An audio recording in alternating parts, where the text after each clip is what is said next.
galerinha, estamos aqui em mais um episódio do Talk Taças. E antes de eu apresentar a minha convidada, você já se inscreveu no canal? É só clicar lá. O que te custa? Deixa o seu comentário, o seu like. Manda para sua tia que não está fazendo nada para ver se ela aprende um pouco sobre vinhos. Nas minhas redes sociais que estão aqui embaixo também, você consegue conversar comigo, mandar mensagem, sugestão de pauta, sugestão de entrevistado. Tudo isso é muito bem-vindo. Hoje nós estamos com uma entrevistada que estava fugindo de mim, ó. Muito tempo. A gente... Oi, vamos. Vamos.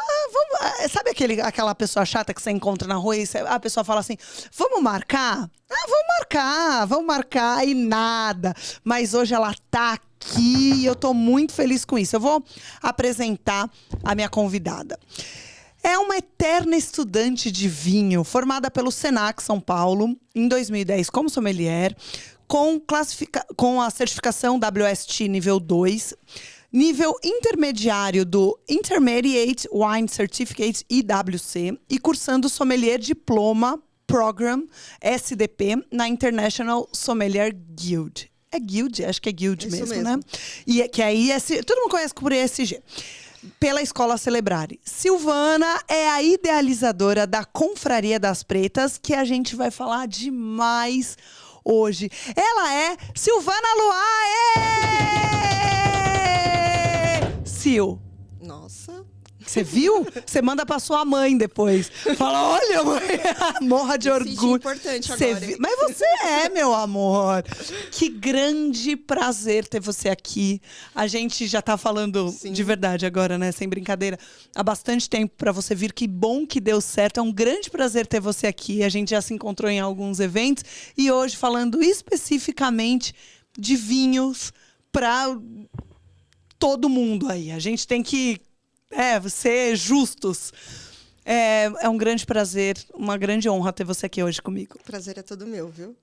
Bora começar? Tá preparada? Estou. Antes de mais nada, a gente tem que começar sempre com um brinde. Com certeza. Né? Hoje a gente tá tomando, olha a roupa nova dos EAs. Bom, Cartucha dispensa apresentações, que é a fabricante desses vinhos maravilhosos. Eu trouxe aqui a linha toda para vocês verem, porque eles estão de cara nova. Apesar da cara nova, eles são exatamente aquele vinho de qualidade que todo mundo já conhece. É um vinho extremamente acessível, com um excelente custo-benefício, principalmente quando a gente começa a analisar o que tem na taça. Eu sempre falo isso aqui, né? Acessível é relativo. O que é acessível para mim não é para Beyoncé, por exemplo. Infelizmente. Mas, infelizmente, por eu não ter o poder dela. Não é o meu, tá? Mas esse aqui realmente é um vinho muito legal. É um vinho muito indicado para celebrações que você faz aí na sua casa, que vai ter diferentes níveis de apreciador, porque ele é um vinho jovem, fresco, leve, em todas as versões dele, tá? Ideal para o dia a dia ou realmente para receber as pessoas na sua casa. Eu vou falar um pouquinho do blend de cada um deles. Esses dois aqui são elaborados desde 1992, então ele já tem uma longa história aí. E esse aqui desde 2022. Ou eu não sei se essa data tá certa, mas acho que sim. Bom, ele é novo, novidade. Inclusive, a Sil escolheu o rosé, pedi para ela escolher um aqui pra gente degustar. Ela escolheu o rosé, que é uma excelente opção para aqueles dias mais quentes, para piscina, ou para acompanhar aqueles pratos que a gente não sabe bem o que botar. Rosé, geralmente, é um vinho coringa. O branco é elaborado com Antão Vaz, Arinto e Roupeiro, o tinto Aragonês, Trincadeira, Alicante Boucher e Syrah, e o rosé Touriga Nacional, Syrah e Castelão. É um vinho super equilibrado. Cara, vale super a pena, super fácil de encontrar, encontra em grandes supermercados, encontra nas principais lojas de vinho, é uma super opção. Agradeço aí o pessoal da Cartucha por ter enviado esse vinho pra gente brindar hoje. Saúde. Saúde. Ai, tá delicioso. Bora começar do começo? Sim, senhora. Como começou? Você sempre consumiu vinho? A sua família consumia vinhos ou não? Como é que foi? Eu sou a primeira da família a consumir vinho fino. Então, assim... E minha família sempre consumia vinho na época do Natal. Sei, em datas comemorativas. Épocas festivas, por exemplo, inverno, aí tinha um vinho ou outro, mas era sempre aquele vinho básico de mesa, o vinho doce. Eu comecei a me interessar mais por vinho a partir dos 18 anos. Tinha aquela pegada da adolescência, né? Você querer viver. Que você toma até álcool. Sim, mas já me interessava por vinho, mas a partir dos 18 anos, que foi quando eu participei de uma ação afirmativa, de uma parceria que tinha dessa ação afirmativa, que era no Senac, porque eu sou da Zona Leste, né? Então tinha nesse Senac da Penha, que era a Diageo que fazia com bartenders. Era Diageo e bartenders. E eu tinha muito interesse em trabalhar com hotelaria e turismo. Então eu fui fazer esse curso lá no Senac, que era uma ação afirmativa, e nesse curso eu conheci o Cabral. Ai, que demais! Conheci assim como aluna, ele foi dar uma palestra para falar sobre vinho, e era na época que ele estava montando ainda no Pão de Açúcar, sabe? O sommelier lá no Pão de Açúcar, e eu achei extremamente interessante sobre vinho. Ele levou vinho, inclusive, pra gente, os vinhos finos, secos, pra gente experimentar. Então, eu fiquei encantada. Só que aí tive uma outra realidade, né? Porque quando eu fui ver, na época só tinha uma escola, porque eu sou o meu primeiro curso foi em 2010. Então, e eu tinha 25, se eu não me engano. Nem lembro mais. Não precisa entrar nesse detalhe, esses detalhes. Meu primeiro curso de vinho, mas quando eu conheci o Cabral, eu tinha 18 anos. Eu tinha acabado de completar 18 anos. E, na época, quando eu fui ver, era muito longe para mim, porque só tinha BS. E não era tão... revelando a minha idade aqui. Não era tão acessível assim hoje. Porque hoje em dia, metrô está muito mais fácil. Não era tão acessível. Então, eu falei assim, não, a BS para mim não dá. O curso era de noite, então eu fiquei só no bartender mesmo. Mas foi minha primeira paixão com a profissão, foi com o Cabral, explicando que ele estava colocando lá no Pão de Açúcar. Então, isso para mim chamou bastante atenção. Começou muito bem, né? Comecei bem. Com o Cabral, ele nem sabe disso. Eu acho que eu só encontrei com ele uma vez. Eu nunca Então, tive Cabral, coragem. a gente vai mandar esse vídeo para você. Olha aí, que responsa, que demais. E aí, quando você efetivamente começou a estudar? Porque então não dava, mas... Sim, aí eu comecei a ter interesse quando eu comecei a trabalhar como bartender. Eu cheguei a trabalhar. Você chegou a trabalhar? Cheguei a trabalhar em alguns hotéis, só que também era inviável por uma questão socioeconômica também. Porque em hotel, o que eu estava arrumando na época era só para ficar até o último cliente. E os hotéis que eu estava arrumando era tudo na Zona Sul, e eu morando na Zona Leste, até o último cliente, sem carro, sem o pai para me buscar. E você tem que ficar esperando até de 6 da carro. manhã, Exatamente. passar o E busão. aí, eu entrei na minha realidade e comecei a trabalhar com eventos e baladas. Aí eu comecei a fazer algumas baladas, porque pelo menos nas baladas eu virava à noite. Saía junto com o ônibus passando. Exatamente. Só que aí, com o tempo, a idade foi chegando, não estava mais aguentando ficar virando à noite com balada, mas foi aí que eu comecei a ter interesse por vinho, a conhecer mais sobre os vinhos. Olha, que legal. Bebe de tudo? Você bebe outras coisas? Hoje, mais vinho. Só vinho? Não, hoje eu bebo mais vinho, mas eu bebo outras coisas assim. O que você gosta de beber? Eu gosto de cachaça também. Gosta? Uísque, cachaça. A Silvana Barelli também falou de cachaça. Gente, eu não vejo diferença. Isso é ruim. Eu preciso treinar o meu paladar. Para mim, assim, passou um nível alcoólico, determinado nível alcoólico, para mim, só a sensação de calor já tudo igual, entendeu? Bebe qualquer coisa. Curioso. Eu gosto muito também. É uma referência, né? Minha família gosta, então...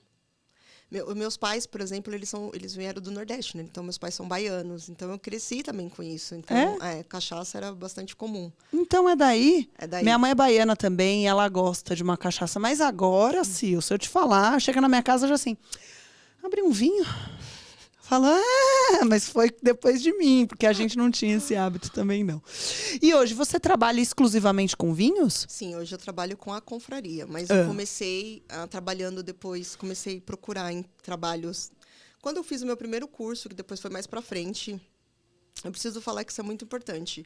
Eu trabalhava numa empresa de call center para eu conseguir fazer esse meu curso. Numa empresa de call center, atendendo, não sei se você lembra daquela época do Colheita Feliz. Acho que você não lembra disso, que era muito comum no Orkut, acho que era Orkut, se eu não me engano. Daquele joguinho? Colheita Feliz. Lembro. E eu trabalhava fazendo esse tipo de atendimento numa empresa, aquelas pessoas que compravam aquelas moedinhas da Colheita Feliz, e eu tinha que atender aquelas pessoas. Existe isso? Existe alguém? Existia um call center para ir resolver problema disso? Existia, que era a época daquelas empresas, né? O Peixe Urbano, o Groupon. Então, a gente trabalhava com esse tipo de atendimento. E aí eu entrei numa empresa bem grande de call center. E nessa empresa, eu não sei o que aconteceu naquela empresa, se foi o ano, enfim, o governo daquele ano, estava dando a rodo eu fiz uma loucura, não tinha noção de planejamento financeiro. Então, eu tava dando a rodo empréstimo. Ah, mas a gente tem uma época da vida, né? Tava dando a rodo para os funcionários daquela empresa empréstimos. E eu, Aí você foi e eu pegou. não tinha noção, ninguém tem noção de planejamento financeiro, a gente não aprende isso na escola. E eu falei, não, vou fazer, porque eu quero muito pagar um curso de sommelier. Aí já tinha em outros lugares, por exemplo, já tinha no Senac, que tava mais acessível para mim. E aí eu peguei um empréstimo na época para pagar esse curso, porque eu não posso ser hipócrita, né? Um curso para você profissionalizar no Brasil é caro. Em qualquer área, né? Então, e no vinho não é diferente. Exatamente. Então, eu peguei o empréstimo dessa empresa de funcionária, aquele empréstimo consignado, Sei que desconta direto da folha. Exatamente. E fiz o curso. Mas foi muito bom. Eu não recomendo isso para ninguém, mas foi muito bom, porque logo depois que eu acabei o meu curso do Senac, eu já arrumei um emprego. Olha! Então, depois de 3 meses, eu consegui quitar. E aí você arrumou um emprego aonde? Aí eu arrumei um emprego num shopping da Anália Franco, que é próximo... Perto da sua casa. Próximo da minha casa, já que eu moro na Zona Leste, que era numa loja de vinho, que era uma loja de vinho experimental que tinha na época, era Gran Cru, que entrou para ser concorrente da Expand, que tinha lá, que tinha a Expand antigamente lá. Então, era uma loja experimental, acho que era de 3 meses. E não deu certo lá nessa loja, porque não estava vendendo, porque a Expand ali já estava, enfim, já tinha anos, eu já tinha uma boa clientela, mas para mim foi bastante interessante. Eu gostei muito, porque eu aprendi bastante ali. Claro. E aí eu já saí do call center depois que eu tinha acabado o meu curso e comecei a trabalhar ali como ajudante. Isso foi uma das primeiras empresas que eu trabalhei. Aí logo em seguida eu fui trabalhar numa outra empresa. Essa empresa que eu já vou falar, que já tem a ver com a confraria. Eu fui trabalhar num empório, esse empório não existe mais, mas era um empório bem conhecido em Perdizes. E eu cheguei a trabalhar nesse empório. E quando eu fui fazer a entrevista, era para ser assistente do sommelier. Esse sommelier é meu amigo até hoje. Tenho muito carinho por ele. Ele gostou de mim, porque eu tinha acabado de fazer o curso, estava com tudo na ponta da língua. Ele até falou que, nossa, está sendo ótimo você que está fazendo eu ter reciclagem aqui. E era para ser assistente dele. Aí, quando eu fui ser assistente dele, o dono, ele gostou de mim e já falou pro dono, eu quero contratar ela. O dono não queria me contratar, porque ele achava que eu não ia passar muita credibilidade de vender vinhos caros que tinha ali naquele empório para os clientes dele, pelo fato de eu ser uma mulher negra. E eu fiquei sabendo disso só depois. O sommelier da época, que é o meu amigo hoje, ele falou assim, não, eu me responsabilizo por ela vai passar certinho, tudo certinho. E depois, só quando eu já estava lá dentro, que a gente criou uma amizade, que ele me contou isso. Aí, quando ele me contou, eu já resolvi não ficar mais.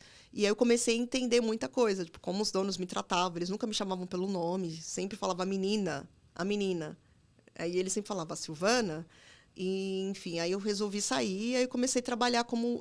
Mas, para mim, foi uma baita experiência, porque eu comecei a trabalhar como degustadora, promotora. Não sei se hoje ainda falam promotora, mas essas degustadoras que faziam em mercado. Então, para mim, foi uma baita experiência, porque eu peguei vários rótulos que hoje... De vinho já, e já era específico. Já peguei vários rótulos, e eu me destacava porque eu tinha o curso, claro, de sommelier, me destacava mais, e eu conheci várias importadoras, passei por vários lugares, fiz várias feiras, trabalhando como... Eu sempre falo, eu trabalhei muito nos bastidores do vinho. Então, assim, eu conheço muita gente do vinho, porque eu trabalhava nos bastidores. E quando você é nos bastidores, você é meio que invisível, né? Então, assim, para mim, mas foi uma baita escola, porque eu comecei a ver quem é quem no vinho, como são as pessoas, porque as pessoas... Quando não tem ninguém olhando, exatamente, né? Como é que elas tratam aquela pessoa que está te servindo, aquela pessoa que não é famosa e está te servindo, né? Então, isso para mim foi uma baita escola. E foi uma baita escola também para eu conhecer bastante rótulo, porque eu não conheço, até então, hoje... porque uma coisa é a teoria, né? Exatamente.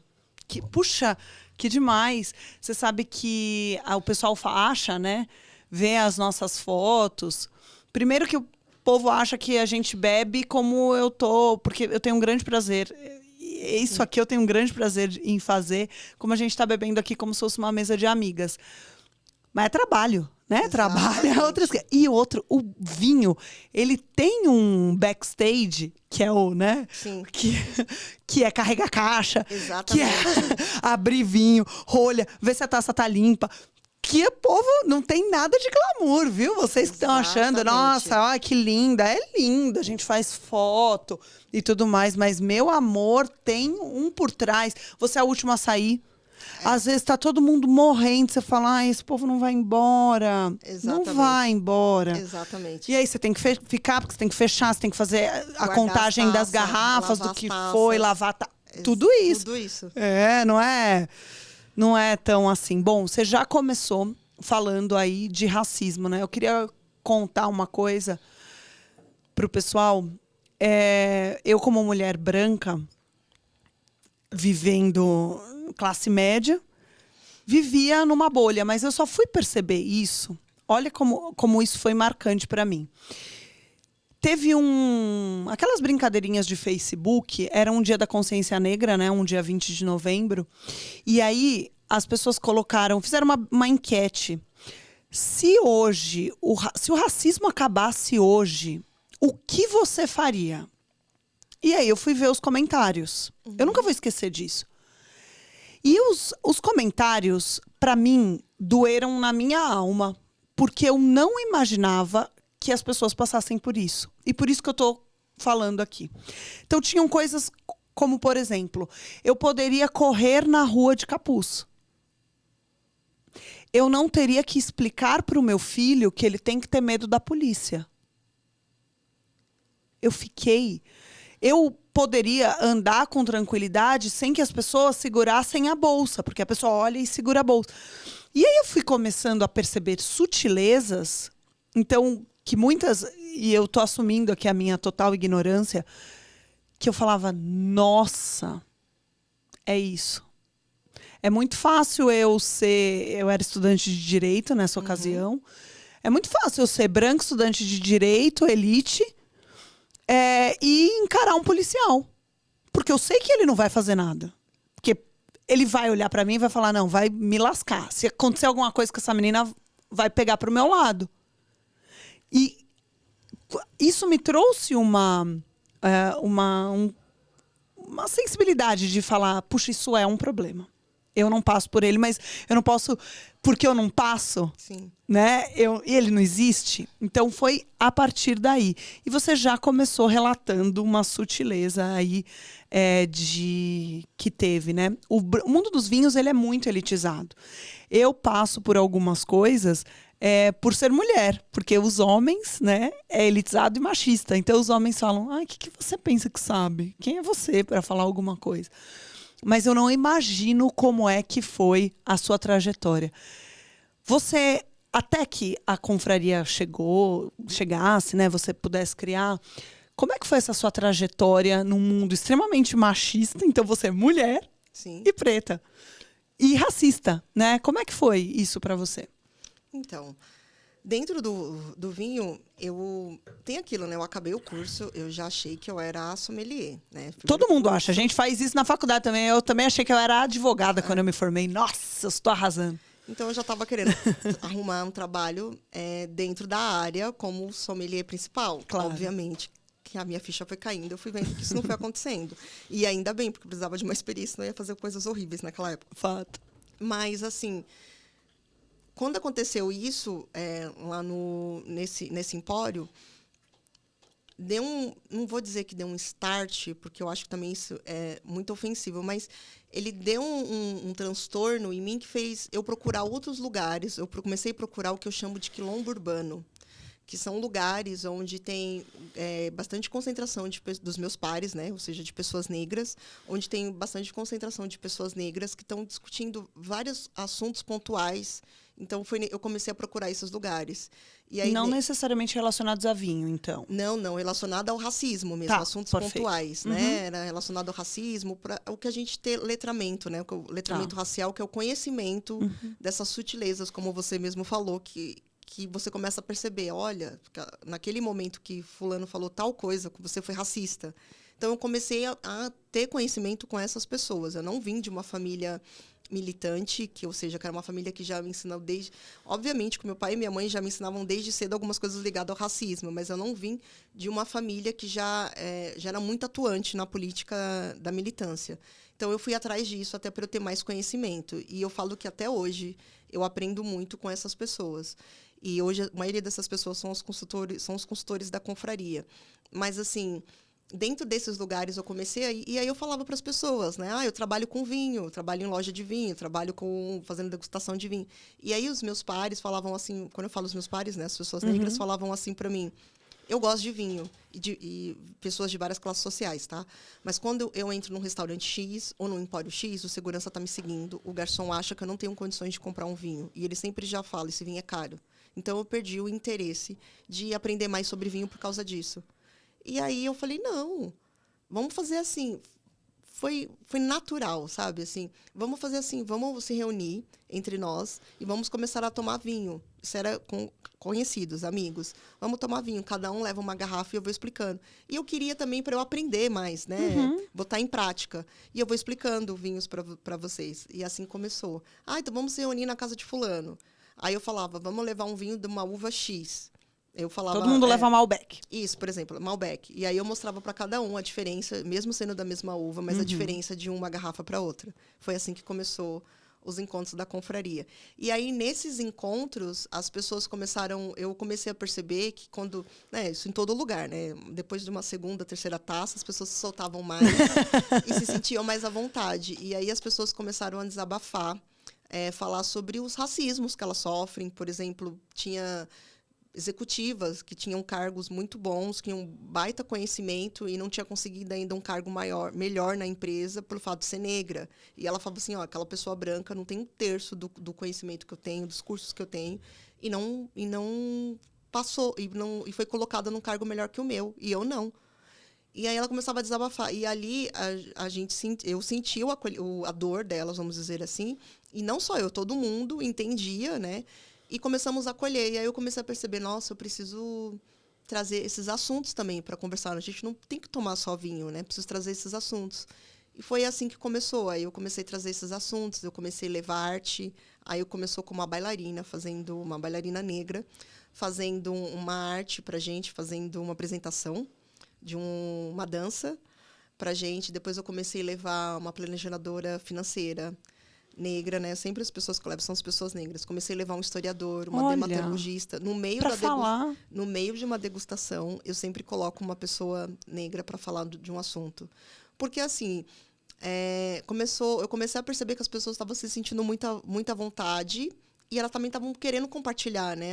As coisas que elas estavam passando, sem ter alguém para falar, isso é mimimi, nossa, para com isso, vitimismo. Então, eu comecei a levar essas pessoas. E, assim, as pessoas começaram a se identificar. E aí foi crescendo. E era na época, eu fazia eu tinha o meu Instagram pessoal na época. E eu fazia harmonização de vinho e livro. Porque eu sempre gostei muito de ler. Que legal! E aí eu comecei a colocar também vinhos com autores... vinho com livros com autores negros também. E aí comecei a fazer esses encontros, eu falava sobre um livro que eu li de algum autor. Um clube literário com vinho. Também. Aí eu comecei a fazer. E aí eu comecei a fazer com comida. Por exemplo, vamos fazer uma harmonização de vinho com comida italiana, por exemplo. Veio na minha cabeça, comida italiana. E aí a galera falou assim, Silvana, aqui só tem negros, por que a gente vai fazer com comida italiana? Vamos fazer com comida nossa, do dia a dia, com comida do nosso povo. Eu falei, nossa, é mesmo, mas eu estava seguindo muito a educação que eu tive do curso de vinho, né? Então eu ia fazer... Na minha ideia era fazer com comida... Espanhola, italiana. Que também não tem problema algum, claro. Sim, mas eu estava fazendo para um outro público. E aí eu falei assim, não, isso é mesmo. Então vamos começar a fazer assim. Aí eu comecei a fazer encontros com comida também com esse viés. E foi assim que foi crescendo a confraria. Aí um foi falando pro outro. E que momento você chamou de confraria? Porque... Desde o primeiro momento. Porque, assim, quando eu acabei o meu curso no Senac, a gente montou. Todo mundo faz isso no começo, né? Monta a confraria. Então, eu montei a confraria. Eu não fiz. Você não fez? Eu tô me sentindo um peixe fora d'água agora. Obrigada. Eu montei a confraria. E preciso falar um detalhe. Se eu não me engano, eu fui a primeira turma do Senac. Olha que legal. Foi a primeira ou a segunda turma. Eu acho que eu fui a primeira. Eu fui do Senac quando ainda era na Barra Funda. Então, foi a primeira turma do Senac, de sommelier. Época, não tinha nem viagens. Eles faziam viagens. Eu, na época, nem tinha viagem. Foi ter viagem um ano depois. Então a gente montou da gente tentar se encontrar alguns meses. Só que, para mim, também era inviável. Porque, assim, eu não era bolsista do Senac. Você fez um empréstimo. Mas eles marcavam restaurantes, assim, que não era acessível para mim. Então, eu sempre tinha que rezar para ser um restaurante que fosse acessível. E aí, eu não conseguia acompanhar mais os encontros. Então, eu queria ter minha própria confraria, na verdade, claro. Né? Então, foi assim que... Então, desde o começo, eu falei, eu quero confraria das pretas. E eu estava toda, né, nesse movimento de ter letramento, de conhecer mais a minha história, né? A minha ancestralidade. Então, eu falei, vamos fazer com esse nome. Mas aí eu já vou entrar numa próxima pergunta. Sim. Eu fiquei muito surpresa quando eu descobri que a Confraria das Pretas não é só de pretas, que tem pretos. Exatamente. Então, exatamente. nesse primeiro momento já tinham homens? Como Já é que foi tinha. essa? No começo, eu fiz totalmente voltado para as mulheres. Tá. Por isso que tem esse nome. Era só voltado para as mulheres, mas aí eu vi que eu estava cometendo um erro terrível, porque eu tenho que fazer para a comunidade toda, né? Para todo mundo no geral. Então, não tinha que ser só para as mulheres. Mas os homens que estavam participando eram os agregados das mulheres. Eu acho ótimo eles no lugar de agregados. A gente é tão agregada sempre. Primeiros. É sempre acompanhante. Eu acho ótimo. É verdade. Os primeiros eram os agregados. Tá. E aí, depois eu comecei a abrir para todo mundo. Mas foram com eles, com as vivências deles, que eu comecei a perceber que não, preciso abrir para homens também. Eu só não mudei o nome, porque, né, as mulheres.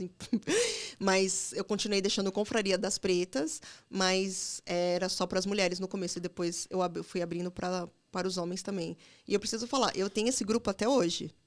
Eu tenho eles no WhatsApp, que estão... Lá do começo, vamos juntar Desde o começo. para falar do vinho. Sim. Eles são... toda vez que eu vou fazer alguma coisa nova na confraria, eu falo que eles são as minhas cobaias, e a gente se encontra. Esse ano eu ainda não encontrei com eles, porque quando a confraria começou a crescer, eu não consegui encontrar com tanta frequência, mas eles estão sempre nos encontros da confraria, mas sempre uma vez ao ano a gente se encontra para saber, né, como é que eles estão pessoalmente, essas coisas todas. O grupo original tinham quantas pessoas? O grupo original já começou com 10 pessoas. É, bastante. Não, o primeiro grupo, o primeiro encontro, já tinha 5 pessoas. Olha. 5 pessoas no primeiro encontro. E como é que tá hoje? Quantas pessoas na Confraria Hoje- das Pretas? Hoje já tem mais de 100. Se Olha! eu contar o Brasil todo, então. Porque as pessoas conseguem fazer virtualmente? Porque Como é que funciona? com a pandemia, eu comecei a fazer virtual. É. Então, eu só fazia em São Paulo. Eu não imaginava nem fazer virtual. E aí, com a pandemia, eu comecei a fazer virtual. E aí, eu comecei a atrair pessoas de outros estados também. E muito de outros importante. países também. Lógico que a de outros países ainda é menor. Mas eu tenho pessoas de outros países também. Pessoas que falam português de outros países, que são brasileiros lá. E pessoas que não são brasileiros, mas que falam português também. Puxa, que legal. E aí, a confraria é aberta só para pretos ou você abriu para homens? Mas A confraria, hoje, ela é aberta para todo mundo, mas o foco maior ainda são as pessoas pretas. Porque se eu começar... Eu ainda sou pequena ainda, né? Eu sou uma microempreendedora, então ainda é tudo muito novo. Apesar dela estar há 6 anos, mas ainda é tudo muito novo para mim. Então, ela é aberta. Eu tenho os cotistas, que eu brinco, que eu chamo de cotistas, que são as pessoas brancas. Porque, assim... Adorei. Porque, assim, não tem como eu abrir para todo mundo. Então, a prioridade são as pessoas negras. E ainda os encontros são pequenos. Eu não faço um encontro grandioso, porque a minha equipe ainda é pequena, por fato de ser pequeno, como eu disse. Então, eu quero deixar uma coisa muito de afeto nos encontros. Então, eu dou prioridade para as pessoas negras. Mas tem os cotistas, que são as pessoas brancas, que participam também. Legal. Mas ela é aberta. Mas é uma questão mais de intimista. Isso mesmo. Muito legal. E aí, hoje, ela é uma empresa. Sim, hoje ela é uma empresa. Inclusive, tem novidades que eu vou contar aqui para você Ó! Já põe na mesa. Porque ela começou voltada só para encontros, né? Tá. Hoje a confraria ela está se expandindo. Ela não é só mais encontros. Eu agora estou colocando recrutamento e seleção Olha! também na empresa e enoturismo também. E não só voltada para vinho também. Vai ter outros encontros voltada à bebida alcoólica, óbvio. Mas vai ter outros tipos de encontros tipo também. Cachaça, vamos vir de estilo ali. Exatamente. Olha, que demais. E hoje existe uma agenda, existe uma periodicidade fixa? Sim. Como é que são esses E de encontros? charuto também, viu, Carol? É isso. Mas aí tem um grupo de charuto dentro da confraria. São pessoas... O que acontece? Comecei a perceber que tem pessoas falando assim, Silvana, eu também tenho interesse em uísque, por exemplo. Eu tenho interesse em charuto. por que você não faz um encontro? Aí, quando eu faço um encontro, obviamente, eu chamo um especialista nisso, porque eu não sou especialista em charuto. Mas eu ainda não fiz esse encontro, eu vou fazer agora, nos próximos meses. Legal. Eu já estou vendo um local, mas é do mesmo estilo do encontro de vinho, só que vai ser charuto. Não vai ser o foco principal, né? O foco principal vai sempre continuar sendo o vinho, óbvio. Mas eu quero mostrar isso também, porque as pessoas começaram a me pedir isso. Também é um produto extremamente elitizado. Exatamente. Extremamente. É uma pena. Às vezes, esses dias eu fui numa charutaria, eu falei... Não, aí a pessoa, né? A pessoa que não tem consciência da sua situação financeira. Cheguei lá. Ai, moço, me apresenta aqui o que vocês têm. Ah, nada aqui, ó. Eu comecei a olhar, eu só olhava as cifras. O cifrão, né? Sim. Meu Deus, eu falei, moço, não, volta. Porque eu comecei, não, eu gosto assim, gosto assim. Não, eu quero mais barato. O mais barato era R$180. R$180 uma fumada. Aí eu falei, moço, então não vai rolar. Obrigada, beijo, tchau. Fui embora. Continuei, né, porque as meninas estavam lá. E aí tinha uma amiga minha, a Jana Bahia, da Dona Flor, Jana, você não tem um charuto aí pra me dar? Porque, velho, não vou pagar R$180, né, a pau? Exatamente. E aí ela... Mas e como que as pessoas fazem pra se associar à confraria? Precisa ser convidada? Qualquer pessoa que te procurar? Como que funciona para participar aí do mailing?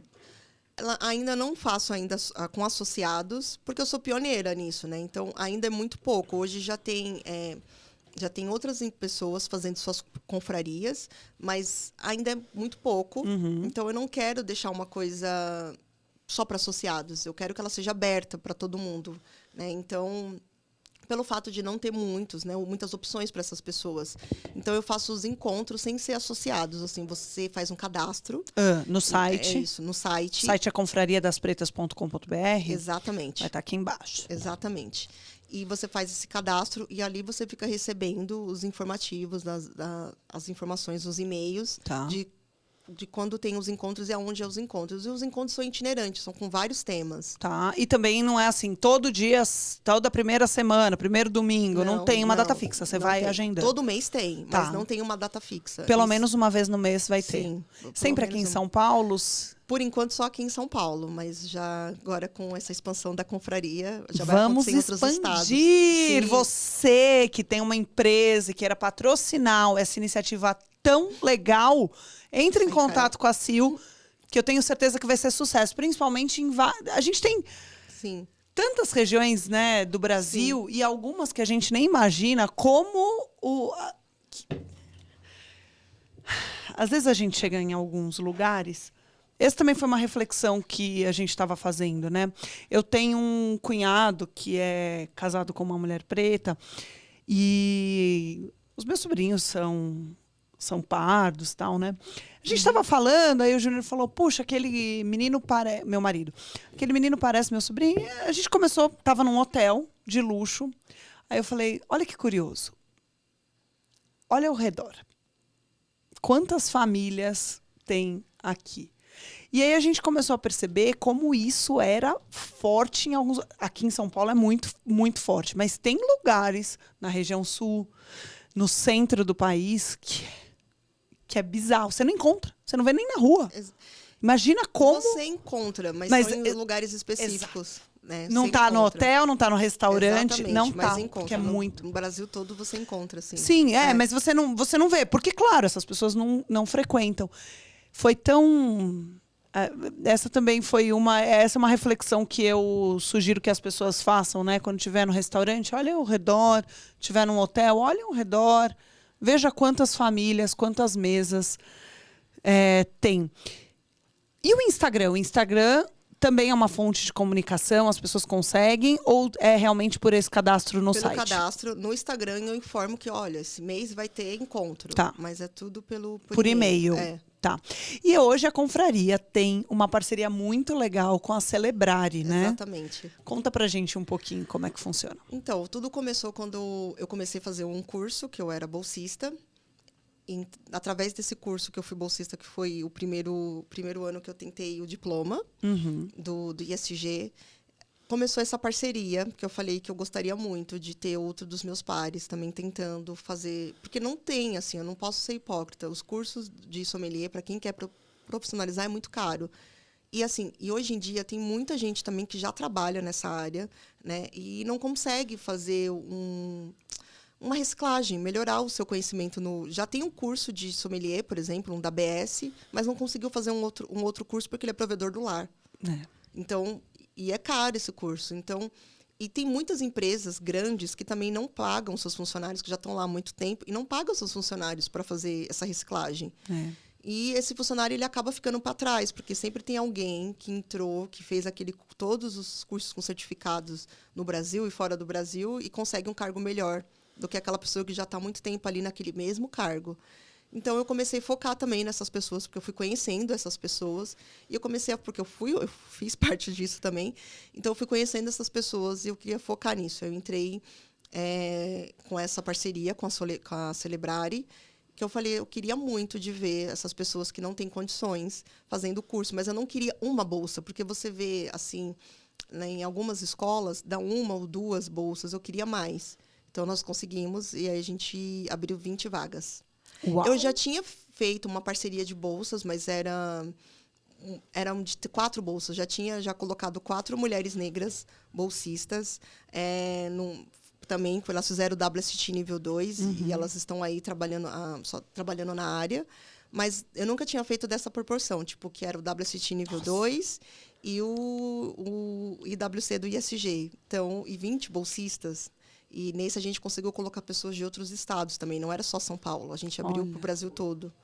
Então, foi para mim isso para mim está sendo o meu maior orgulho. Com certeza. Porque eu sempre falo, né, que eu não abro portas, eu chuto portas. Eu sempre falo isso.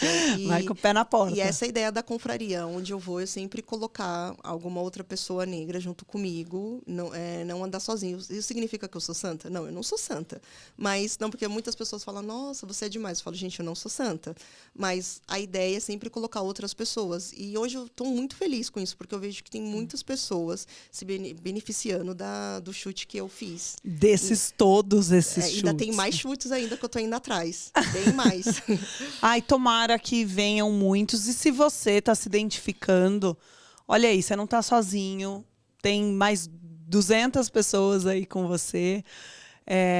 200 que tem na confraria hoje? Na confraria, sim. Então, tem mais 100, você já colocou mais 100, mas é isso mesmo. Porque é isso, a gente vai... É isso, a gente tem mais gente com você, porque juntos vocês são muito, muito, muito mais fortes. Sim, isso mesmo. Quem é a sua referência no mundo dos vinhos?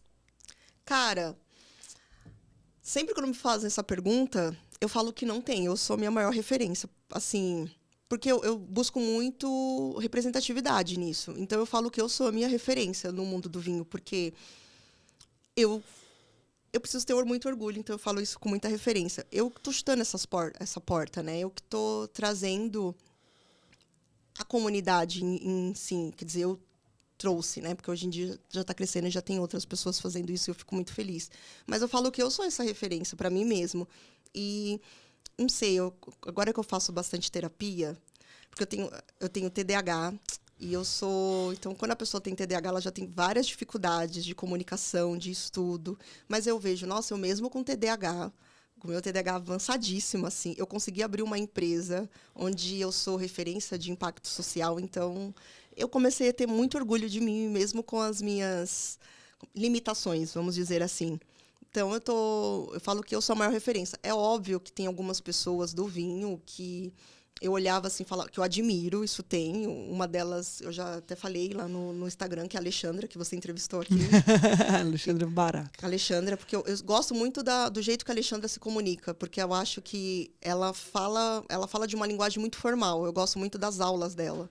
Eu acho que ela explica muito bem, sem aquela coisa do elitismo. Ela tem ela é direta. Exatamente. Ela tem um baita conhecimento. E teve uma coisa dela que eu gosto muito, que foi uma vez que eu fui assistir uma aula dela, e estavam todo mundo falando de um assunto, e eu não estava entendendo esse assunto, e eu fiquei um pouco tímida. E eu não queria falar que eu não estava entendendo. E ela percebeu isso, né? E ela falou assim, você entendeu? Então, eu comecei a usar isso, inclusive, até nos encontros da confraria. Quando eu percebo que tem uma pessoa que está meio acanhada, quando as pessoas estão falando o aroma, e a pessoa, principalmente quando é novo, aí eu vou lá e fico puxando. O que você está sentindo aqui? Eu quero que a pessoa se sinta confortável. Então, eu acho que ela é uma baita... Ela é pioneira nisso também, né? Então, eu acho que ela... E a gente sempre tem que lembrar dos pioneiros, né?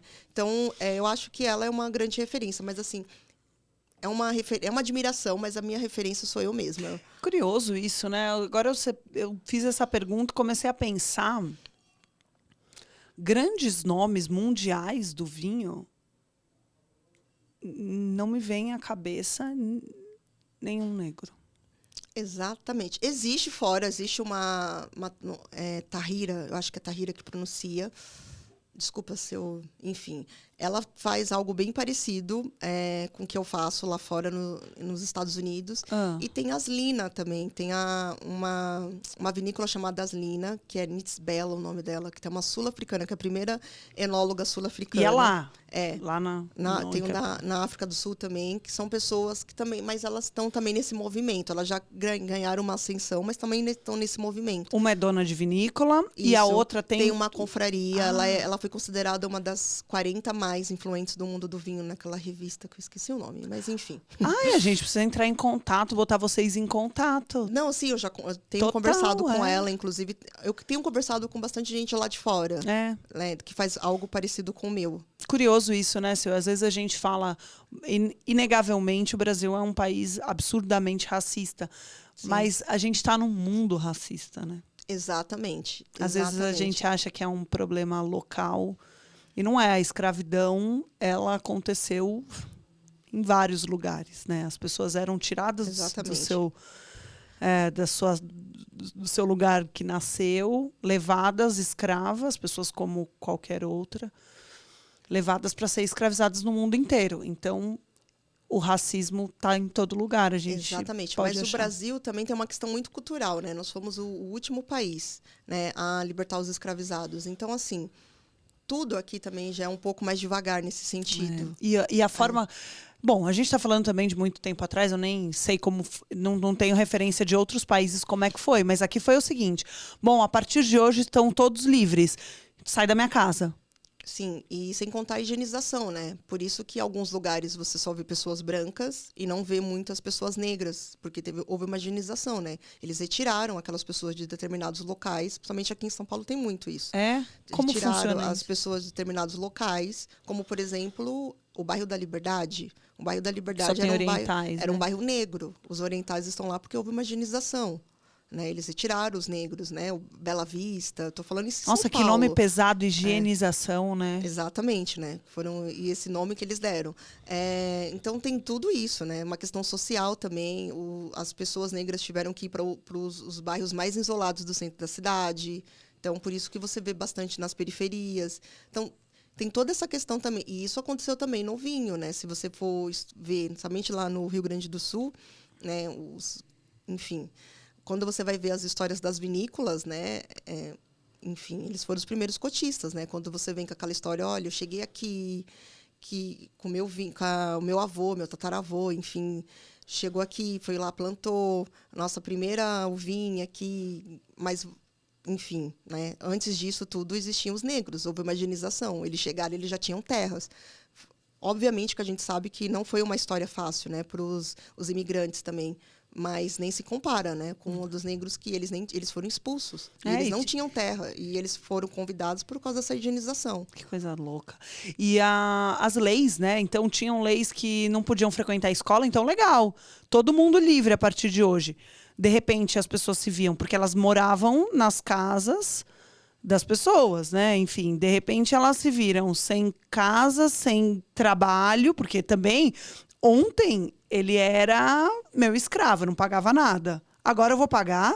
Não vou pagar. Aí tinham leis absurdas de que eles não podiam frequentar a escola. Então, quando a gente começa a ver tudo isso, é muito... E aí você começa a pensar, cadê a reparação histórica, né? Dessas grandes empresas, principalmente, que se beneficiaram disso, né?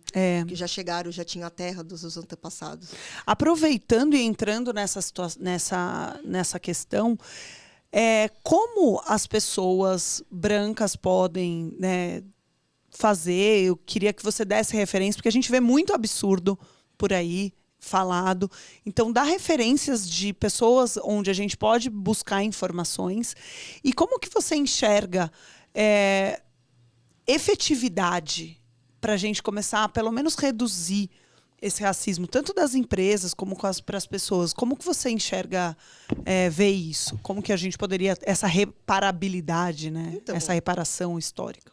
Começar a comprar, né, dessas pessoas negras. Por exemplo, existe hoje em dia muitos empreendedores, né? A mãe de família negra, ela é a maior empreendedora que existe do mundo, né? Porque ela sabe muito bem como economizar dinheiro com os filhos, enfim. Então, apoiar as empresas. Existem várias, eu vou só citar algumas coisas aqui. Apoiar as empresas. As pessoas começarem a colocar também as pessoas negras dentro da empresa, né? Abrir realmente para a diversidade, não só querer lacrar, como a maioria quer apenas falar, olha, a minha empresa contribui, mas você não vê ninguém na diretoria. Então, começar a colocar também as pessoas negras dentro das suas empresas. Não em cargos de escolha, em cargos de gestão. Exatamente, né? Tem que começar por aí. Então, assim, hoje em dia, eu falo também nas empresas de vinho, contratar também mais pessoas, mais sommeliers negros, também contratar também os atendentes, sabe? Os vendedores. Isso você também não vê muito, né? Então, por isso que eu fui atrás desses bolsistas, porque você falou um ponto muito importante. Por que eu foquei muito nos bolsistas? Porque eu não aguento mais, quando eu vou fazer alguma reunião com alguma empresa, a empresa fala assim para mim, eu estou tendo tanta dificuldade de achar um profissional capacitado, negro. Agora, com os bolsistas, eu quero ver qual vai ser a desculpa que eles vão dar agora. Porque agora tem, né? Então, eu vou te mostrar aqui. Ó. Exatamente. Ótimo. Eles acabaram de concluir aqui, os 20 passaram.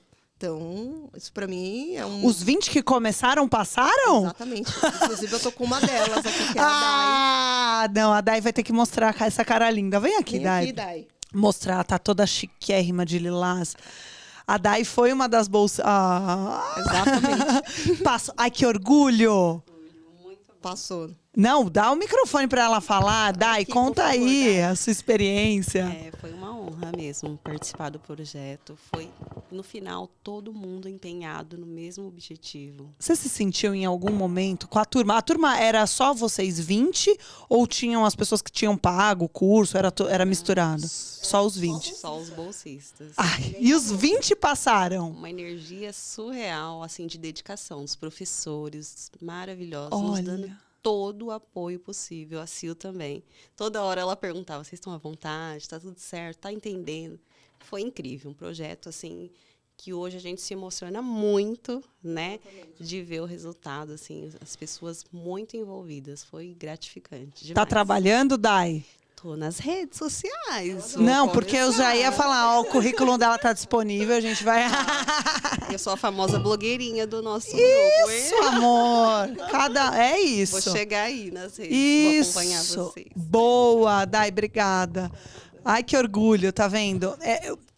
Que legado, né, Sil? Exatamente. E, assim, eu entrei nessa parceria, mas a Celebrar entrou com a parte educacional, né, dos cursos, e eu entrei nessa parceria para focar para a comunidade, vamos dizer assim, se sentir mais confortável. Eu queria deixar eles bem confortável, porque eu fui bolsista. Eu sei muito bem o que é ser bolsista. E você ser a única bolsista de um curso onde todo mundo está pagando 30, 40 mil para fazer um curso.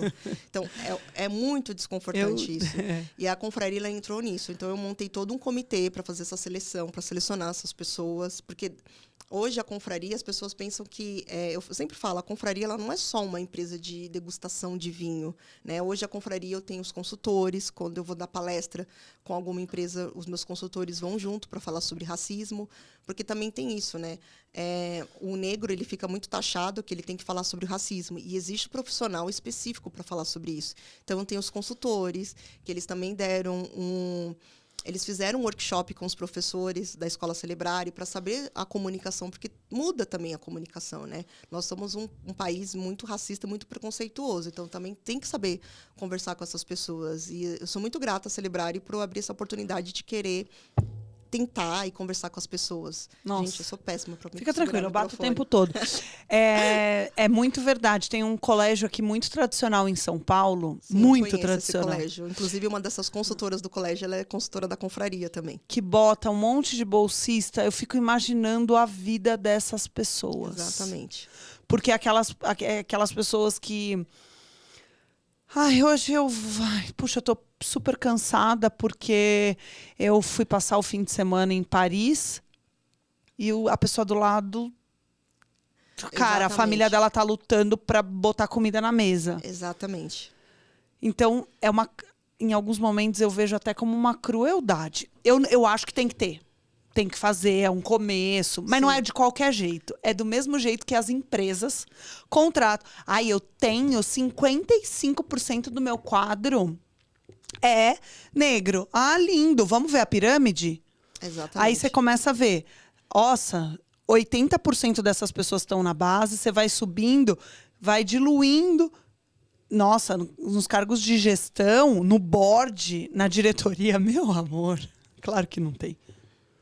Então, isso não é representatividade. Se você tem uma empresa que quer apoiar essa causa, procura a CIL, seja para doar bolsas, doar os cursos, dar insumo para a confraria, enfim, acho que tem muita possibilidade aí para as empresas cooperarem e é uma forma delas começarem Inclusive, a... esse das bolsas, a gente conseguiu algumas parcerias com algumas empresas que apoiaram o projeto. Então, isso também foi muito importante.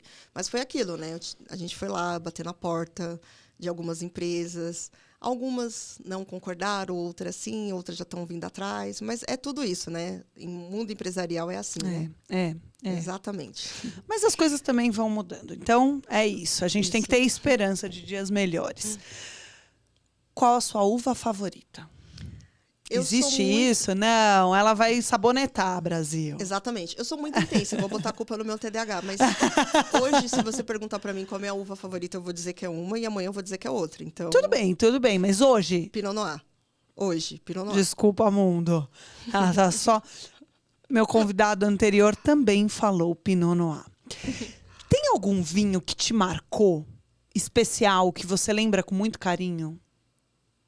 Cara, teve um vinho que eu fiz questão de experimentar, que eu fiquei muito contente quando eles me convidaram, inclusive, para experimentar, que era o champanhe do Jay-Z, por exemplo. Porque tem todo um contexto, tem toda uma história, né? O champanhe dele, então eu queria muito experimentar. Eu não experimentei ainda, me conta Fiquei muito tudo. feliz, porque o Jay-Z, enfim, ele antes dele ter essa vinícola que ele comprou, ele comprava muito de uma marca X, que, bom, preciso falar, a Cristal. Ele comprava muita Cristal e ele fazia... Só.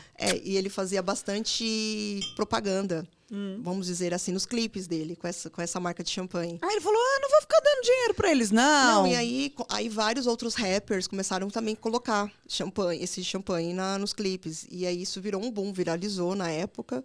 E aí eu não lembro o nome do presidente na época, enfim, eu acho que ainda é o mesmo. Perguntaram para ele o que ele achava disso, e a resposta dele foi algo parecido com... eu não posso escolher quem compra os meus produtos. Então, a partir daí, o Jay-Z foi e comprou uma marca concorrente. Babaca. E hoje ele montou o próprio champanhe dele, vamos dizer assim. E hoje ele vive disso, porque essa marca concorrente dele está na LVMH, por exemplo. Essa fusão, essa parceria começou agora em 2020. Muito legal, eu vi. Você sabe que Cristal, a gente que estuda, né? Sim. Grande parte do... Claro que é um baita champanhe. Sim, ok, claro, inclusive né? Indiscutível. É. Mas muito ali é uma questão de ostentação, né? Com certeza. Não é não entrega tudo aquilo. Então a gente vê, quando a gente fala dos champanhes premium, né? Sim. Que estão ali numa mesma faixa, Cristal custa mais caro, mas é muito por isso, pela ostentação, que é muito característica dos rappers. E aí o cara vem e manda dessa, tem que ser. Aí ele foi, e aí em Desculpa, eu vou 2020 comprar uma vinícola. Exatamente. Vou ter o meu próprio. E aí, em 2020, essa vinícola virou da LVMH. Então, Boa. É isso, agora tem... E a embalagem é maravilhosa. lindo, né? Não É vou nem lindo, perguntar tudo. se é boa ou ruim, mas Não, eu me apaixonei. Eu fiquei muito feliz. é um problema Não a posso gente ser se apaixonar. Não posso ser hipócrita também e falar, olha, o champanhe do Jay-Z é acessível, é baratinho. Não, Pelo não amor de é. Deus, não é, Não mas... é, mas eu fiquei feliz porque ele tem todo um contexto. Então, pra mim, eu achei muito importante conhecer. As outras também não são e a gente bebe igual, né? É, realmente, esse foi bem especial, gostei. Se você tivesse que escolher branco, tinto, rosé, fortificado ou espumante. Cara, eu vou ser clichê, mas eu tô muito numa onda de fortificado. Por que clichê? Você sabe que a gente aqui no Brasil, é curioso isso, a gente não tem esse hábito. A gente toma o quê? Acabou? Comeu todo mundo lá em casa, o que o povo faz? Passar um cafezinho, né? Exatamente. A gente passa o cafezinho. Exatamente. Eu tô muito nessa onda de fortificado. Eu não sei o que tá acontecendo comigo, mas eu tô assim. Você tá ótima, meu amor. A gente precisa começar realmente a movimentar esse... Que é tão legal, né? Principalmente porque você não precisa tomar uma garrafa depois que você abre. É bem interessante isso. Exatamente. Eu gosto também, eu sou super, super suspeita. Você falou aí da confraria que fazia aquelas harmonizações e pensava, né? Me fala uma harmonização que você gosta, mas uma harmonização com cara de dia a dia. Não vai me falar ostras e chablis, porque eu não tô podendo. Talvez o Jay-Z, mas eu não tô podendo comer ostra. Ai, hoje... Ai, quero uma coisa mais leve, comer ostra. Não, uma coisa normal. Cara, eu vou falar uma harmonização muito simples, que tem muito a ver com o meu conteúdo, com o que eu faço, mas que eu gosto bastante, que é pipoca com chardonnay. Pô, eu amo. salgada. Não, e com aquele chardonnay barricado, pesado. Exatamente. Mas às vezes a pessoa não consegue achar um barricado. Então eu falo, vai com chardonnay simplesinho mesmo. Já vai bom. Se eu te falar que teve uma época que eu sou louca por pipoca. Meu marido falava assim, nossa, Eu também. sabe aqueles programas, tipo, de casal, aí vai um tem que responder do outro. Ele falou, gente, se eu fosse nesse programa, eu não sei o que eu ia responder pra você de comida favorita. Acho que eu ia falar pipoca. Pipoca é tudo. Tudo. Pipoca é vida. Na minha dieta, eu falava assim pra nutricionista, não, você pode tirar o que for, mas a pipoca tem que ter, porque às vezes me dá uma compulsão. Aí eu aprendi um jeito. Carol também é cultura. Você pega um Tupperware que possa ir no micro-ondas, bota um papel toalha. Sim, aprendi isso também. Dá uma chapiscada assim com água, bem pouquinho, põe o milho e põe a tampa meio aberta e põe no micro-ondas, ela estoura sem óleo, tá? Exatamente. Light. Exatamente. Que ainda é bem melhor do que aquelas pipocas que você compra de micro-ondas. Bem Eu melhor. gosto daquela, sabia gosta, também? né? Eu Eu gosto gosto daquela do gordura que milho fica no mesmo. dedo, que depois Nossa, você não fica... gosto. Eu gosto. Eu gosto de cinema. Me incomoda depois. A mim também. Não, mas aí eu até lambo o dedo, assim, que eu adoro pessoas. Tem muita classe, né? Nossa, garbo e elegância. Com quem você gostaria de dividir uma garrafa, bater papo? E pode ser uma pessoa assim, sei lá, Michael Jackson, que já morreu, que não vai rolar. Não precisa ser alguém possível. Com quem você gostaria? Cara, minha bisavó. Queria muito ter contato com a minha bisavó. Então, com Você ela. a conheceu? Não conheci por isso. Mas as histórias que minha família conta sobre ela, então eu queria muito tomar um vinho com ela. Eu adoro essas histórias, né? É curioso isso. Eu ia falar com meu pai, que eu Sim. conheci e é falecido, mas minhas avós... Cara, porque assim, minha família toda veio da roça da Bahia. Então eu queria, imagina assim, tá assim, sabe, vendo aquela roça toda, tomando um vinho. Seria maravilhoso. Compartilhando história, ela contando E a toda bisavó tem história. Era do balacobaco. Exatamente, as vivências dela eu queria muito. É. Infelizmente, isso Não não vai ser aconteceu. possível, né? Você pode contar alguma história engraçada, curiosa, divertida envolvendo vinho nessas Cara, suas andanças? Eu tenho várias histórias. Primeiro porque eu tenho... Eu descobri meu TDAH adulta. Então, assim, eu tive problema... Somos duas. Tamo então, juntas. E eu tive muito problema porque... Com a minha fala, então às vezes eu tenho que dar uma respiradinha para falar porque eu falo muito rápido.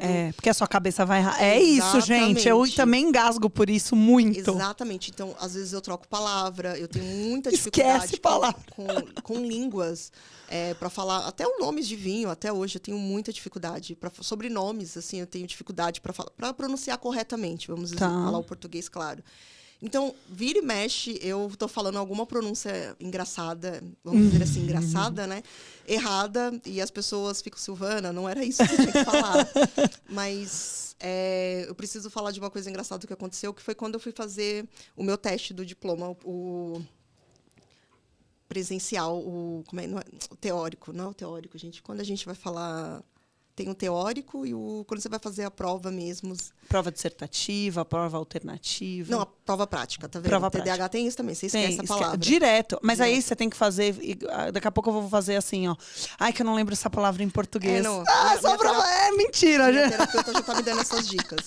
Mas eu gosto de falar isso porque antes eu achava que era um defeito meu, um problema. Então, eu também. Hoje eu já levanto bem essa maneira porque eu vejo que eu isso. sou foda mesmo com TDAH. É isso. Então, é isso.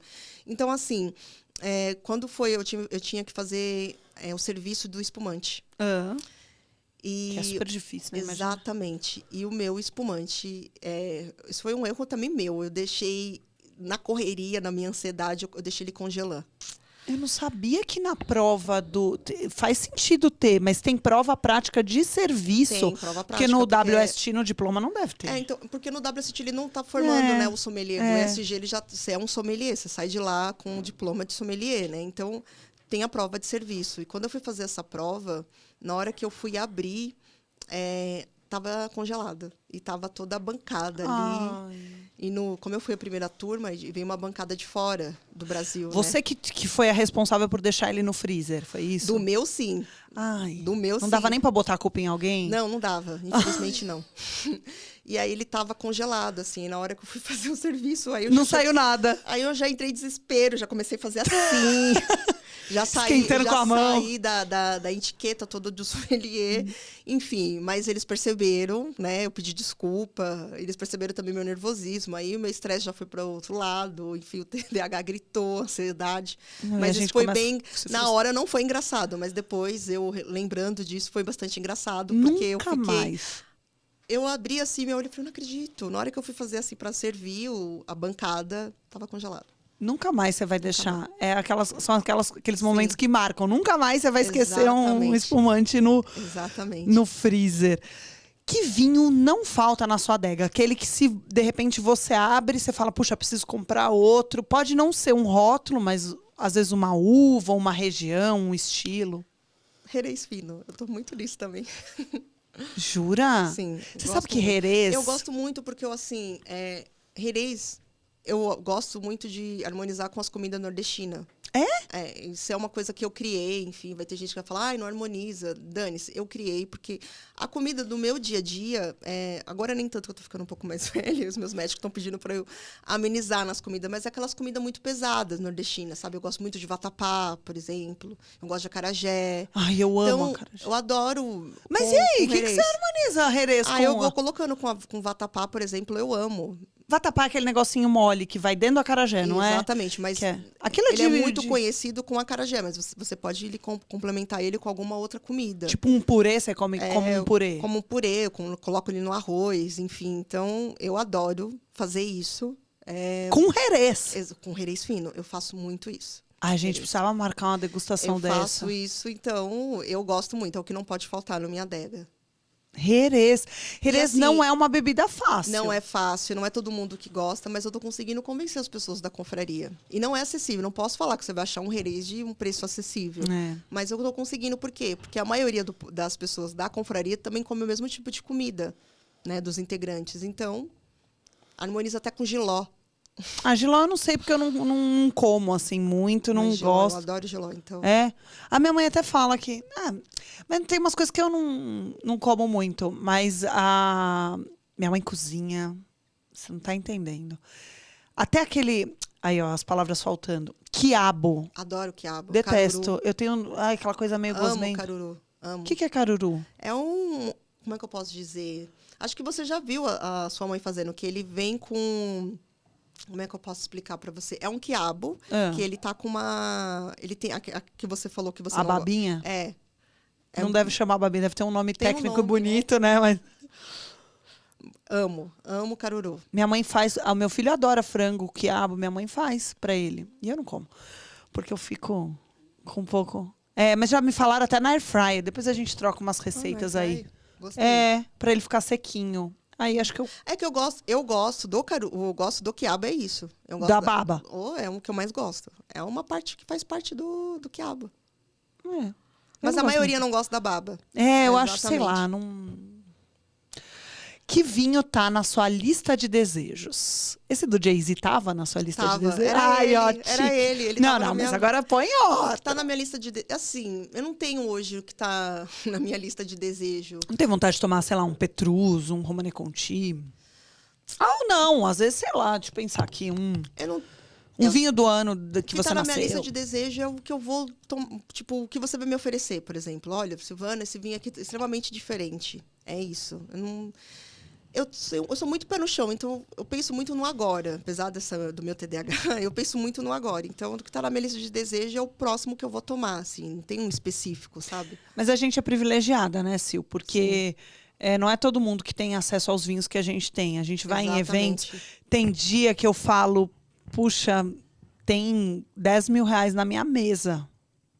Cara, em bebida. É muita coisa, assim. Você pensar, pô, hoje eu bebi um carro. Exatamente. Então a gente é privilegiado. Essa é uma parte legal, assim, mas não é todo mundo. E eu não tô nem falando só de dinheiro. Sim. Tô falando de acesso, né? Porque não é todo mundo. Mas assim, já deu uma boa melhorada. Quando o Cabral começou também a colocar dentro do supermercado, já melhorou muito o acesso. E hoje, com os e-commerce, ficou muito mais... o acesso ficou melhor. Ficou mesmo. E tem coisas muito legais, tem promoções muito especiais. Melhorou é verdade, muito. Concordo. Tem muito que melhorar, sim, mas melhorou muito. E é um caminho de entrada, né? Uma porta de entrada, quer dizer. O Diego Arrebola falou aqui, no episódio já tá, inclusive, no ar. Ele falou que alguns lugares do Brasil têm o que São Paulo não tem o que alguns lugares do Brasil têm, que é a cultura de tomar vinho de mesa. O povo torce o nariz, mas é uma porta de entrada para a pessoa falar, puxa, eu gosto desse aqui, desse docinho, até porque a gente vem do paladar, né? A gente, quando criança, tomava Todinho, Nescau, Yakult, tudo aqueles sucos de caixinha, tudo Tang, super doce. Aí, você vai, a primeira vez que você tomou cerveja, eu tenho absoluta certeza que você... Ai, que coisa amarga, ruim. Sim. Você vai dosando seu paladar. Então, começou ali com vinho mais doce. Puxa, o que mais tem? Deixa eu provar alguma coisa com um pouco menos de açúcar. E é efetivamente uma porta de entrada. A gente não pode ter preconceito. E não pode ter preconceito também com gente que gosta de vinho fino doce. Porque tem também, né? Exatamente. Gosta do moscatelzinho. E assim, isso você falou uma coisa muito importante. Quando eu fiz o meu primeiro curso, por exemplo... Eu saí de lá, esse tipo de pessoa, que a gente só tem que tomar vinho fino e que não sei o quê, e meio que ignorando o vinho de mesa. Por isso que eu falo que os encontros da confraria é um encontro bem ancestral mesmo, porque os próprios integrantes começaram a me falar, mas a gente chegou até você porque a gente tomava vinho de mesa. E aí eu fui mudando isso, porque o ensino hoje está melhor, mas antigamente o próprio ensino falava, isso aqui, o ensino que eu quero dizer é o ensino mesmo do vinho. Falava assim, não, isso aqui é uma porcaria. Vinho de mesa é uma porcaria. E esse aqui, o vinho de fino é melhor. Era esse termo que eles usavam.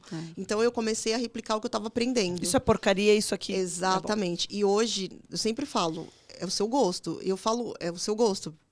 Hoje você vai estar começando com esse vinho, depois você pode ir para um vinho fino. Se você quiser continuar no vinho de mesa, também não tem problema. Não tem.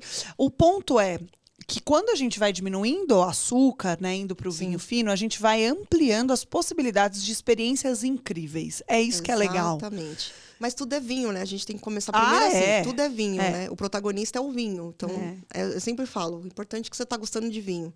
Concordo.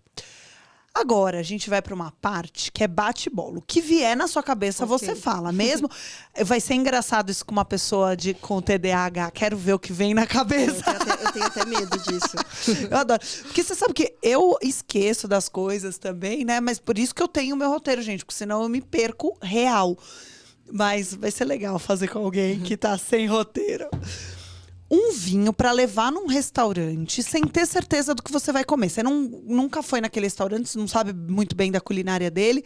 Então precisa ser um vinho mais coringa. Cara, eu vou falar um vinho que eu conheci ele há pouco tempo, que eu virei fã também. que foi uma professora que me apresentou, foi a Célia, inclusive, que é o vinho santo. Meu Deus! Eu tô nessa pegada agora. Ela tá, realmente. Vinho Santo é incrível, mas vinho Santo é doce, né? Todos. Sim, mas eu gostei muito. Eu queria muito. Quando conheci o vinho Santo e tal, eu gosto muito de vinho doce. Aí a harmonização perfeita é um negócio que eles fazem de Natal, tipo uma bolachinha. Sim, eu fiquei morrendo de vontade de comer aquilo, gente. Ela me falou desse doce. Mas dos vinhos doces, eu gosto. Pra mim, eles já são a própria sobremesa. Pra mim até também. o do Jerez, os docinhos, já só eles já. Pra mim também. É nada. Cara, eu não dispenso doce. Eu como a sobremesa, tomo o vinho. Ai, nossa, eu vou substituir. Eu tenho uma amiga que a gente sai, aí eu falo, sobremesa. Ela fala, não, prefiro tomar uma taça de espumante. Eu falo, eu vou tomar taça de espumante e comer a sobremesa, que eu sou dessas. Um vinho pra curtir a fossa. Sabe aquele que te dá um abraço? Um vinho que te dá um abraço? Você tá mal, você fala, porra, vou abrir esse aqui porque ele vai me dar um abraço. Cara, eu vou falar de uva. Eu Sauvignon Blanc, por exemplo. Você acha que ele abraça? Oh? Eu acho que ele cospe na minha cara. A pirazina. Agora você pegou pesado. Não, desculpa, mas é um vinho que, putz, olha, se eu for na sua casa um dia, você fala assim, vou abrir um Sauvignon Blanc. Vou ficar, ai meu Deus, que seja bom. Porque tem incríveis, mas a pirazina é um negócio que me incomoda no Sauvignon. Cabernet Franc, Cabernet Sauvignon não me incomodam tanto, mas no branco... Nossa. Mas ok, tá tudo bem. O abraço é dela, ela dá em quem ela quiser, recebe de quem ela quiser. Um vinho para levar numa festa com diferentes níveis de bebedores. Então vai ter desde a pessoa que tá no vinho de mesa até aquele enochato entendido. Cara, eu vou muito na uva, tá? Eu gosto muito de focar em uva, até por causa... Dentro da confraria, eu foco bastante em uva, porque eu quero deixar essa diversidade para as pessoas, né? Dela conhecer a uva e ela escolher o próprio vinho dela. Então, nesse momento, Riesling, por exemplo. Riesling realmente. Riesling é clichê, né? Todo sommelier tem que falar dessa uva, né? Mas, enfim. Mas é porque é bom demais, gente. Mas ela já ficou clichê, mas eu preciso falar dela também. Porque ela é bem coringa e ela tem aquele açucarzinho residual. Exatamente. Mas, essas aqui são boas opções para vocês levarem nessas festas também, tá? Um vinho perfeito para uma festa na piscina. Um rosé. Um rosézinho, né? Com certeza.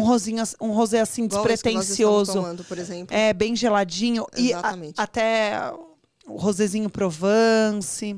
Tem vários nacionais. A gente fala Provence é um estilo, mas tem coisa legal. Vinho perfeito para uma noite na montanha. Aquele friozinho. Você vai rir de mim. O crush. Taná. Claro, aquela... Taná. Exatamente. Você sabe que se você tomar uma garrafa de Taná, você não vai namorar depois, né?